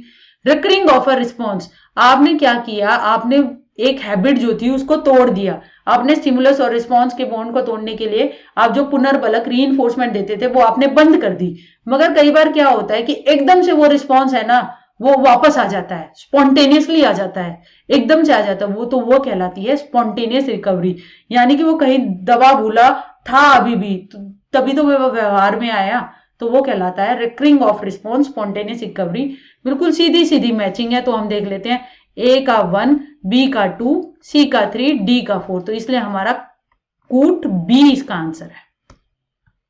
ये भी एक अच्छा क्वेश्चन है। हमारा ये स्कैटर डायग्राम है जिसमें आर यानी एक हमारा को रिलेशन कोफिशिएंट है, तो वो क्या शो कर रहा है, अब देखिए आप, ये देखिए यहाँ पे है एक्स एक्सिस और यहाँ पे है वाई एक्सिस। अब हमारा एक्स जैसे जैसे बढ़ रहा है, एक्स पहले यहां था, ठीक है, तो हमारा वाई यहां था, ठीक है, एक्स हमारा यहां था तो वाई यहां था, एक्स यहां था तो वाई यहां था, ठीक है, हमारा नेगेटिवली कोरिलेटेड है, जैसे जैसे हम एक्स को बढ़ाते जा रहे हैं, अगर हमारा एक्स यहां है, आप देखिए, ठीक है, फिर एक्स हम, तो हमारा वाई कितनी ऊंची वैल्यू है, अगर आप इसे 2 मानेंगे तो यहाँ पे ये इसकी 6 वैल्यू है। अब एक्स जो है आप यहाँ पे मान लीजिए ये 6 है, एक्स 6 है, तो वाई की वैल्यू कितनी हो गई, वाई की वैल्यू 2 हो गई, वाई तो घट गया। तो एक तरीके से एक चीज बढ़ रही है और दूसरी चीज घट रही है, तो ये तो हो गया नेगेटिव कोरिलेशन, हमें ये तो पता चल गया ये नेगेटिव है। जैसे जैसे आप समुद्र से दूर चलते जाते हो तो हाइट बढ़ती जाती है और टेम्परेचर जो है ना, तापमान, वो कम होता चला जाता है, तो ये एक नेगेटिव कोरिलेशन है। अब क्या है, तो ये पॉजिटिव वाला तो हमने काट दिया, पॉजिटिव वाला तो हो ही नहीं सकता, ठीक है। अब नेगेटिव -1 जब होता, जब बिल्कुल ही एक सीधी लाइन ऐसे होती, बिल्कुल एक सीधी लाइन नहीं है, इतना ज्यादा परफेक्ट नेगेटिवली कोरिलेटेड नहीं है कि एकदम एक पूरी बढ़ गई और एक घट गई, ऑलमोस्ट नेगेटिव कोरिलेटेड है, तो इसलिए इसका आंसर है -0.6, ठीक है। निर्मितवाद के संप्रत्यय से संबंधित सबसे महत्वपूर्ण कथन है, कंस्ट्रक्टिविज्म से आधारित सबसे अप्रोप्रिएट स्टेटमेंट कौन सी है। कंस्ट्रक्टिविज्म जो कि पियाजे बात करते हैं, बच्चा खुद ज्ञान की संरचना करता है, आप जो होते हैं, कंस्ट्रक्शन होती है थॉट्स की, यानी विचारों की डिबेट और डिस्कशन से, यानी कि डिबेट और डिस्कशन करके आप विचार बना रहे होते हैं, थोड़ा ठीक लग रहा है। कंस्ट्रक्शन होती है थॉट्स की by explanation provided by teacher in the classroom, सिर्फ टीचर के एक्सप्लेनेशन प्रोवाइड करने से क्या कंस्ट्रक्शन चिंतन बन जाता है, नहीं, टीचर तो ऐसे बहुत सारी मतलब और हाई लेवल का जानती है। अगर फर्स्ट क्लास में कोई टीचर पढ़ा रही है तो उसने जेबीटी का कोर्स भी किया है या बीएड जो भी उसने किया है, तो उसको तो मैथ हाई लेवल का भी आता है, सिर्फ उसके बताने से जो क्या होता है ज्ञान बनने लग जाता है, नहीं। Construction of thoughts by students in classroom as directed by their parents, जैसे पेरेंट्स बताते हैं उसके तहत बच्चा जो है वो स्कूल में ज्ञान की संरचना करने लग जाता है, तो नहीं भाई, स्कूल में तो जो टीचर है वो बहुत बड़ा इंपॉर्टेंट रोल कर रही है, वो ज्ञान को ला रही है, डिस्कस कर रही है, डिबेट कर रही है, तभी तो वो ला रही है। पेरेंट्स का रोल फॉर्मली तो क्लासरूम में नहीं है, तो ये ऑप्शन नहीं हो सकता। गेनिंग नॉलेज थ्रू सीसीए, को करिकुलर एक्टिविटी से ही ज्ञान की संरचना या नॉलेज गेन करना, पता लगाना, नहीं ये भी नहीं है। इससे तो आप साइकोमोटर डोमेन पे फोकस कर रहे हो, आप शारीरिक पेशिया वाली बातों पे। थॉट्स का कंस्ट्रक्शन, चिंतन का कंस्ट्रक्शन, डिबेट और डिस्कशन के द्वारा टीचर और स्टूडेंट लगे हुए हैं, इंटरेक्ट कर रहे हैं, तो वो कंस्ट्रक्टिविज्म के बारे में मोस्ट अप्रोप्रिएट स्टेटमेंट है। तो इसका आंसर 21 का 1 है। सीखना क्या है? एक ज्ञान का स्तर है? नहीं। ज्ञान की ऊष्मा है? नहीं।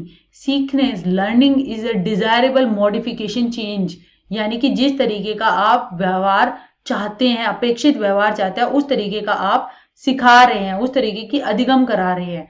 तो एक process for bringing improvement in creatures behaviour, प्राणी मात्र के व्यवहार में सुधार लाने की प्रक्रिया को आप ये लर्न कराना चाहते हैं। आप सीडी का बी का कंटेंट जो है वो लर्न करवाना चाहते हैं, क्योंकि वो आप एक एज अ टीचर चाहते हैं कि आपके स्टूडेंट्स भी पेपर क्वालिफाई कर जाए, समझ जाए, उनको समझ विकसित करना चाह रहे हो, वो सीख जाए। तो वो जो है ये डिजायर्ड इंप्रूवमेंट चाहते हो, तो वो बिहेवियर में क्रिएचर के, तो वो हमारा अधिगम है, लर्निंग है। मोटिवेशन इन क्रिएचर्स, मोटिवेट करने से सिर्फ नहीं होगा, अधिगम के लिए तो डिजायर्ड बिहेवियर चेंज आना चाहिए। अगर आप पेपर में करेंगे तो आपको समझ विकसित होकर आप सही लगा पाएंगे, तो आपकी लर्निंग हुई है। सिर्फ मोटिवेट करने से तो नहीं काम चलेगा ना, उससे तो अधिगम नहीं होगा। हाँ, वो इन्फ्लुएंस करता है, मगर प्योर अधिगम के लिए तो बिहेवियर में चेंज लाना, डिजायर्ड, वो जरूरी है। तो इसलिए इसका आंसर है 3rd। Centre of teaching learning, शिक्षण अधिगम का केंद्र कौन है? शिक्षण अधिगम का केंद्र जो है वही वो लर्नर है, शिक्षार्थी है। शिक्षार्थी जो है वो केंद्र है, जिसके अंतर्गत जो है फिर हम टीचर, क्लासरूम, प्लेग्राउंड, ये सारी चीजें जो है, विद्यार्थी होगा, आप सब होगे पढ़ने के लिए, तो हम हैं, तो हम टीचर हैं, हम जो है आपको प्रोवाइड, हेल्प कर रहे हैं। तो टीचिंग लर्निंग का जो मेन केंद्र है वो लर्नर है, क्योंकि आज की डेट में कंस्ट्रक्टिविज्म, लर्नर, पियाजे, एनसीएफ 2005, ये सारी बातें जो है ना, आप रिलेट करके देखिए कि वो ज्ञान को बना रहा है। He is the constructor of knowledge, ही वो ज्ञान को बनाता है, तो इसलिए वही तो केंद्र होगा। तो इसलिए इसका आंसर शिक्षार्थी है। प्रभावशाली शिक्षण में निम्न में से कौन सी विशेषता आवश्यक नहीं है? अब प्रभावशाली शिक्षण करना है यानी पढ़ाना है, तो उसके लिए क्या जरूरी नहीं है? सब्जेक्ट मैटर का ज्ञान होना, भैया ये तो बहुत जरूरी है। सब्जेक्ट मैटर पे को आपको पता होगा, तभी तो आप उसे अच्छी तरीके से कम्युनिकेट कर पाएंगे। जिसको खुद पता होगा तभी तो वो दूसरे को पढ़ा पाएगा। तो ये तो जरूरी है, और हमें बताना है जो नहीं है, इसलिए 1 नहीं है। टीचर का कॉन्फिडेंस, टीचर कॉन्फिडेंट होगी, खुद घबराई नहीं होगी, तो वो एक तरीके से फ्रीली बच्चों से जुड़ पाएगी, उनके साथ एक रिलेशनशिप बिल्ड कर पाएगी, और कॉन्फिडेंटली वो जो है, वो जो पढ़ाना चाहती है वो बच्चों तक कन्वे हो पाएगा। तो ये तो जरूरी है कॉन्फिडेंस होना, तो इसलिए हमें बताना है जो नहीं है, तो इसलिए ये आंसर नहीं है। गुड नॉलेज इंग्लिश लैंग्वेज की, अंग्रेजी भाषा का ज्ञाता होना, हाँ भैया ये कोई जरूरी नहीं है। अब साउथ इंडिया में या फिर आप जो देखें कई और स्टेट्स हैं जहाँ पे इंग्लिश जो है नहीं मानी जाती, हिंदी लैंग्वेज में भी आप जो है, अगर आपके पास कंटेंट, सब्जेक्ट मैटर पे आपकी पकड़ है और आपको कॉन्फिडेंस है, तो आप इफेक्टिवली टीच कर सकते हो। मनोविज्ञान के बहुत सारे टीचर जो है वो हिंदी मीडियम में पढ़ाते हैं, तो एक तरीके से वो सब्जेक्ट मैटर पे उनकी कंटेंट है, तो वो टीचिंग के लिए तो यही जरूरी है ना, कॉन्फिडेंस होना, जो आप मैसेज देना चाह रहे हो वो कन्वे कर पाना, आपको कैसे क्लासरूम मैनेजमेंट करनी है, कौन सा टीचिंग मेथड या फिर कौन सा टीएलएम यूज करना है, तो उससे आप अच्छी तरह कर पाओगे। इंग्लिश का ना होना उनके लिए कोई बैरियर नहीं है ना, तो इसलिए good knowledge of English language जरूरी नहीं है, अंग्रेजी भाषा की अच्छी जानकारी होना। क्लासरूम मैनेजमेंट की टेक्निक और टीचिंग मेथड की आपको टेक्निक होगी, तो आप जो है वो क्लास को मैनेज कर पाएंगे, डिसिप्लिन होगा, मतलब आप जो है वो अलग अलग टीचिंग मेथड्स को, कभी आप एक्सपेरिमेंट करा रहे हो, कभी आप जो है वो डिस्कशन कर रहे हो, तो कभी आप सिमुलेटिंग मेथड यूज कर रहे हो, तो वो जो है डिफरेंट मेथड्स आपको ज्ञान होगा, तो क्लास में पढ़ाने में, इसलिए तो टीचिंग मेथड्स आपको पढ़ाए जाते हैं एज अ टीचर, क्योंकि आप यूज करो अपनी इफेक्टिव टीचिंग में। वो सिर्फ पढ़ने के लिए या पेपर पास करने के लिए नहीं है, वो अप्लाई करने के लिए भी है, तो वो तो जरूरी है, इसलिए ये ऑप्शन भी नहीं हो सकता। विद्यार्थी विषय शिक्षण क्रिया में रुचि रखते हैं यदि शिक्षक शिक्षण इकाई चयन करने तथा उसे संगठित इस प्रकार करे कि शिक्षार्थी स्वयं विकसित करे।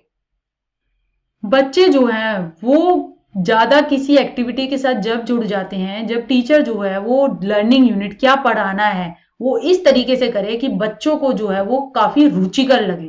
अगर रुचि, इंटरेस्ट स्टार्टिंग में ही डेवलप हो गया ना कि हाँ मुझे ये, बच्चों को ये कि आज इस बारे में बात करेंगे, तो या फिर इंटरेस्टिंग वे से उसकी इंट्रोड्यूस कर दिया टॉपिक को, तो वो इंटरेस्ट बना रहता है, तो सीखना भी जारी रहता है और सीखने में मजा भी आता है। तो इसलिए लर्निंग विद फन, ये सारी बात इंटरेस्ट पे आधारित है। बच्चे जो हैं वो टीचिंग एड कैसे डेवलप करेंगे, ये नहीं है। ब्लैक बोर्ड का काम वो क्यों करेंगे, चैप्टर पढ़ना, रीडिंग, ये तो पैसिव हो जाएगी ना। इंटरेस्ट डेवलप करना है, इंटरेस्ट से जो है वो अपने आप को उसका भाग ले पाएंगे और उसको जानने के लिए वो काफी उत्सुक रहेंगे। उत्सुक रहेंगे तो भैया अच्छा सीख पाएंगे। इंटरेस्ट होगा तो कोई कोई भी चीज सीख लेता है ना, तो इंटरेस्ट होना तो बहुत बेसिक है। एक मानसिक रूप से स्वस्थ व्यक्ति हर नई परिस्थिति को समझता है। मानसिक रूप से स्वस्थ व्यक्ति क्या होता है? मानसिक रूप से स्वस्थ व्यक्ति वही होता है जो कि एडजस्ट कर जाता है वेरी वेल। एडजस्ट करने का मतलब ये है कि आप जो है वो स्विच कर जाते हो। अगर आप यहाँ पे हो, अगर आप विदेश में रह रहे हो तो आप विदेश जैसे रह रहे हो, आप इंडिया में जाके इंडिया के, अगर कोई एक नई बहू है तो वो शहर में रह रही है और फिर गांव में जाके वो गांव जैसे रीति रिवाजों को मानने लगी, तो वो मेंटली हेल्दी है और एडजस्टमेंट कर रही है क्योंकि वो समायोजन कर रही है। अगर समायोजन नहीं कर पाएगी तो भाई उसको दिक्कत आएगी, दिक्कत आएगी तो मेंटल हेल्थ प्रॉब्लम आएगी। तो यही है समायोजन कर पाना। अगर आज की डेट में ऐसे ऑफलाइन कोचिंग नहीं हो पा रही है तो आप मेंटली हेल्थ जब होगे, जब आप ऑनलाइन कोचिंग में भी उसी तरीके से पढ़ने के लिए एडजस्ट करो अपने आप को। हाँ जी मुझे तो पढ़ना है, मुझे तो सिलेक्शन लेना है, तो मैं इस तरीके से भी पढ़ूंगा। तो मेंटली हेल्दी होने के लिए एडजस्टमेंट बहुत जरूरी है। डू नॉट एडजस्ट, कहीं एडजस्ट ही नहीं होगा तो उससे तो माल एडजस्टमेंट होगी।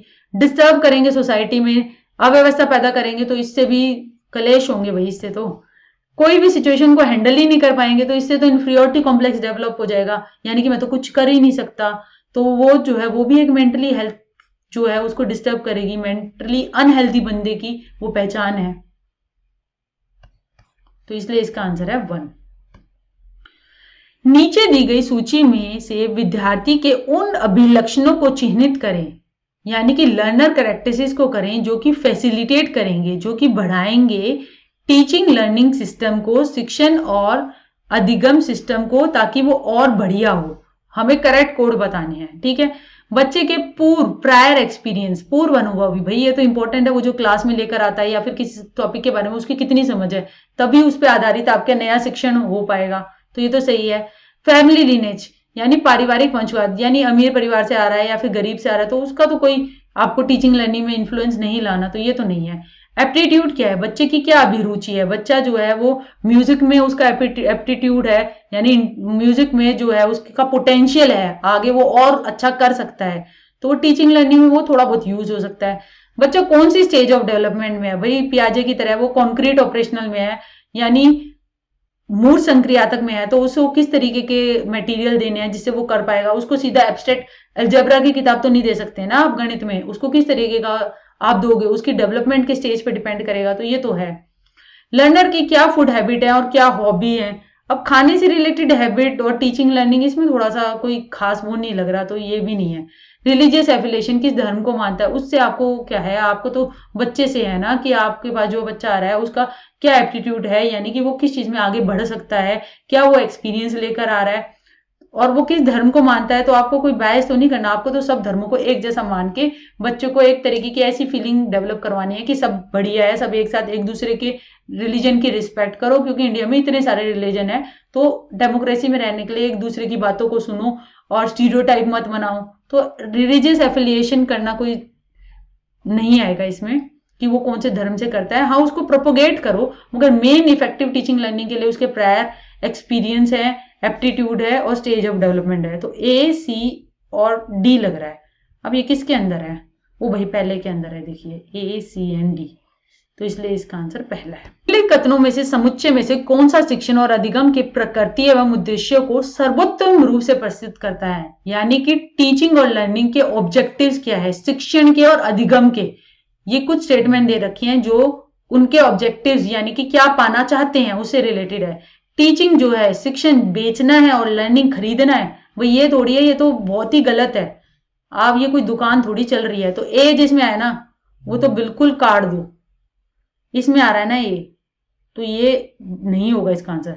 इसमें ए आ रहा है नहीं, इसमें आ रहा है नहीं, आ रहा है तो ये काट दो, ए आ रहा है तो काट दो। अब रह गया बी सी। वैसे तो हमारा आंसर आ गया, मगर हम फिर भी देखते हैं एक एक ऑप्शन को। टीचिंग एक सोशल एक्ट है, यानी सामाजिक एक्ट है। जबकि हाँ, सामाजिक एक्ट है क्योंकि टीचर जो है वो समाज का अंग है। और लर्निंग जो है, जो आप अधिगम कर रहे हैं, आप अपने आप बना रहे हो ना कि हाँ ये चीज मुझे कितनी समझ में आ गई, हाँ मुझे सीडीपी का ये वाला कॉन्सेप्ट कितना आ गया। तो एक लर्निंग जो है वो एक पर्सनल एक्ट है, ये तो सही है। इसके बाद आ गया टीचिंग के अंदर लर्निंग होती है, यानी जो मैं पढ़ा रही हूं तो मैं खुद भी पढ़ रही हूं उस चीज के बारे में, नई नई चीजें पढ़ के आपको पढ़ा रही हूं। जबकि पढ़ने के अंदर टीचिंग नहीं है, आप जो पढ़ रहे हैं फिर वो आप मुझे थोड़ी कुछ पढ़ा रहे हैं। तो इसलिए टीचिंग के अंदर तो लर्निंग है, मगर लर्निंग के अंदर टीचिंग नहीं है, ये बात तो सही है। टीचिंग एक काइंड ऑफ डिलीवरी है नॉलेज की। टीचिंग जो है वो आप जो है सिर्फ नॉलेज को डिलीवर कर रहे हो, और लर्निंग जो है वो ले रहे हो। नहीं नहीं, ये पुरानी बात है, ये बिहेवियरिज्म व्यवहारवाद की बात है, जिसमें टीचर ही सिर्फ ज्ञान का स्रोत था। नहीं नहीं, इसमें टीचर और लर्नर, मैं भी आपसे बहुत कुछ सीखती हूँ, आप मुझे फीडबैक देंगे तो मैं भी उससे अपनी टीचिंग इंप्रूव करूंगी। आप सिर्फ रिसीवर नहीं हो, आप एक फीडबैक प्रोवाइडर भी हो। आप अगर मेरी कहीं मैं त्रुटि कर रही हूँ तो आप भी उसे पॉइंट आउट कर सकते हो। तो ये तो एक 2 वे प्रोसेस है, इसमें 1 वे प्रोसेस की बात की गई है, तो इसलिए ये नहीं हो सकता। टीचिंग एक इंटरेक्शन है और ट्रायडिक है नेचर में। ठीक है, 3 पक्ष हैं उसके, यानी कि टीचर है, स्टूडेंट है, और एक हमारा करिकुलम है। ठीक है, जबकि लर्निंग एक एक्टिव एंगेजमेंट है एक सब्जेक्ट डोमेन के अंदर, यानी कि एक अंतर्गत सक्रिय क्रिया है। यानी एक्टिव तो है क्योंकि आप सक्रिय हो, आप निष्क्रिय नहीं हो, सिर्फ आप ले नहीं रहे। और एक सब्जेक्ट डोमेन के अंदर है, यानी अगर आप सीडीपी पढ़ रहे हो तो आप उसमें कितना अधिगम कर रहे हो एक्टिवली। तो ये तो सही लग रहा है। और हमने पहले ही देख लिया था कि बी सी ई वाला इसमें आ रहा है, बाकी तो हमने ए गलत ही था, तो इसलिए बाकी ऑप्शन तो ऐसे कट गए थे। तो ऐसे ऑप्शंस को काटना भी सीखिए, तो इसलिए इसका आंसर 2 है। संकलनात्मक परीक्षणों के आधार पर एक शिक्षक अपने विद्यार्थियों के निष्पादन व्यवहार को उसमें अभिव्यक्त सुस्थित जीवन शैली के संदर्भ में व्याख्यात करता है। इसे क्या कहा जाएगा? समेटिव टेस्ट लिए हैं, एंड में जो है वो टेस्ट लिए हैं। ठीक है, उसके आधार पर टीचर इंटरप्रेट कर रहा है बच्चों की परफॉर्मेंस को इन टर्मनेस ऑफ देयर वेलनेस लाइफस्टाइल, यानी वेलनेस लाइफस्टाइल एविडेंट जो कि उनके व्यवहार में आ रही है, तो वो कहलाएगा क्राइटेरियन। अब हम देखते हैं, फॉर्मेटिव टेस्ट इसलिए नहीं है क्योंकि वो स्टार्टिंग में कह दिया कि उसने समेटिव टेस्ट लिए हैं, यानी कि एक टाइम के बाद लिए हैं। फॉर्मेटिव में तो लगातार लेते रहते हैं। कंटिन्यूअस और कॉम्प्रिहेंसिव भी नहीं है क्योंकि कंटिन्यूअस में भी हम लगातार लेते हैं, और स्टार्टिंग में क्वेश्चन में कह दिया कि समेटिव है, तो 1 और 2 तो इसलिए कट गए। अब हमारे आगे 2 तरीके के टेस्ट, नॉर्म रेफरेंस टेस्ट और क्राइटेरियन रेफरेंस टेस्ट। अब आप देखिए 2 तरीके के टेस्ट होते हैं, एक होते हैं हमारे नॉर्म रेफरेंस टेस्ट और एक होते हैं हमारे criterion reference test. Norm reference test जो होते हैं वो इंडिविजुअल्स के बीच में डिस्क्रिमिनेशन करते हैं, यानी कि एक टेस्ट लिया और उसके बाद पूछा गया कि इसकी रैंक कितनी आई, क्लास में 35 बच्चे थे तो ये जो है ये तीसरे नंबर पे आया, तो इसके आपने परसेंटाइल रैंक निकाली, एक दूसरे से जो है उनका अफेक्ट हुए, एक दूसरे के परफॉर्मेंस से। और इस क्वेश्चन में हम देख रहे हैं कि हमें देखना है कि इंडिविजुअल का खुद का कैसा लाइफस्टाइल की वेलनेस है, वो देखना है, उसकी इंडिविजुअल की खुद की परफॉर्मेंस देखनी है। अब वो खुद की परफॉर्मेंस जो है वो हम एक सेट क्राइटेरिया से देख रहे हैं, यानी कि एक क्राइटेरिया जो कि एक नया कॉन्सेप्ट है। नॉर्म तो जो है रेफरेंस वो एक पुराना कॉन्सेप्ट है, यानी जो पहले होता था ना, बच्चों को ऐसे भाग दिए, पहला ये फर्स्ट आया, सेकंड आया, थर्ड आया। जबकि क्राइटेरिया के अंदर देखा जाए कि बच्चे ने कितना सीखा, उसने कितनी परफॉर्मेंस रही उसकी। 100 का अगर क्वेश्चन था तो उसने 90% सही किए, तो वो उसकी खुद के मास्टरी कंटेंट और स्किल्स पे आधारित है, जो कि दूसरे से अफेक्ट नहीं हो रही। उसको खुद को कितना आ रहा है, उसका खुद वेलनेस लाइफस्टाइल कितना हो रहा है। तो इसलिए इसका आंसर जो है वो क्राइटेरियन रेफरेंस टेस्टिंग है, नॉर्म रेफरेंस टेस्टिंग नहीं है, क्योंकि इंडिविजुअल के खुद के परफॉर्मेंस पे आधारित है। निम्नलिखित में से कौन प्रभावी शिक्षण के प्रमुख व्यवहार है, यानी कि हमें इफेक्टिव टीचिंग करनी है, इफेक्टिवली पढ़ाना है, इफेक्टिवली शिक्षण करना है, तो उसके लिए क्या जो की बिहेवियर है, यानी कि इंपॉर्टेंट व्यवहार क्या है। सबसे पहला, स्टूडेंट्स के आइडियाज और कंट्रीब्यूशन को यूज करना। हाँ, वो तो एक इंपॉर्टेंट चीज है, ठीक है, मगर स्ट्रक्चर करना कंटेंट को सही है, क्वेश्चन करना ये भी सही है, मगर सबसे इंपॉर्टेंट क्या है, इंस्ट्रक्शनल की वैरायटी करना, यानी आप अनुदेशनात्मक विविधता करोगे तो आप कई बार जो है वो क्वेश्चन पूछ लोगे अलग तरीके से। आप इंस्ट्रक्शन को वैरायटी करोगे तो आप सब्जेक्ट को भी सब स्ट्रक्चर करते रहोगे, बच्चों के आइडियाज को भी कम्युनिकेट करते रहोगे। तो हमें एक की बिहेवियर देना है। ये जो इंस्ट्रक्शन वैरायटी है ना, ये एक बड़ी टर्म है जिसके अंदर हमारे बाकी सारे ऑप्शन अपने आप कवर हो रहे हैं। तो इसलिए सोच के हमें आंसर 3 लगाना, क्योंकि ये एक इंस्ट्रक्शन अलग अलग तरीके की वैरायटी में आप इंस्ट्रक्शन दोगे ना, आप अलग अलग मटेरियल यूज करोगे, आप क्वेश्चन भी यूज करोगे, बच्चों के आइडिया को भी यूज करोगे, आप सब्जेक्ट की आप इंस्ट्रक्शन जो है आज तो बुलेटिन बोर्ड पे पढ़ा रहे हो, कई बार जो है आप इंस्ट्रक्शन वैरायटी करते हुए बच्चों को बाहर फील्ड ट्रिप में भी ले गए। तो ये एक बड़ी टर्म है जिसके अंदर हमारे 1 2 4 ऑप्शन अपने आप कवर हो रहे हैं। तो इसलिए हमारा आंसर 3 होगा, अनुदेशात्मक विविधता।